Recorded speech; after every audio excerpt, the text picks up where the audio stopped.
I have buyers and sellers tell me sometime that I'm trying to time the market. Honestly, unless you're a policymaker or like a super analyst, and I'm not saying that the average homeowner can't be as a hobby, I've just never seen it. The market tends to make shifts, doesn't even tend. The market makes shifts faster than you can change your mind. And what I mean by that is, I'll give you an example of a recent client I was working with. We were looking at houses in December, January, February. They wanted to stay 900,000 and under.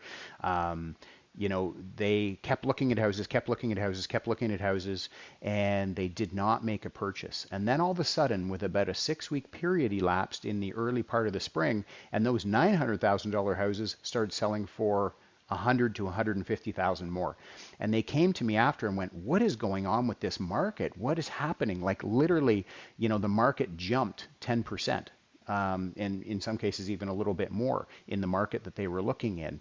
And that's exactly what happened is by the time you come to terms with, okay, I'm not going to find what I want at 900, I have to spend $1 million. The market's already made its jump, and the market can make its jump up or down, and we've seen it in both instances. So certainly, participating in that market, if you are serious about buying and selling, you do really have to get in the trenches, if you will, and participate in that market. Because sitting on the sidelines, and I always say this, I say this kind of tongue in cheek, I'm not trying to poke fun at anybody, but sitting there as an armchair buyer or seller, sort of predicting the market, it's really just never going to work, because there are those unicorns and diamonds in the rough, those houses, as I always say, the deal of a lifetime happens every single week in real estate. So it's one of those things where you really just got to get into it, get involved, and if you're serious about buying and selling, you have to follow that up by putting in offers, because you just never know what's going to happen. But trying to time the market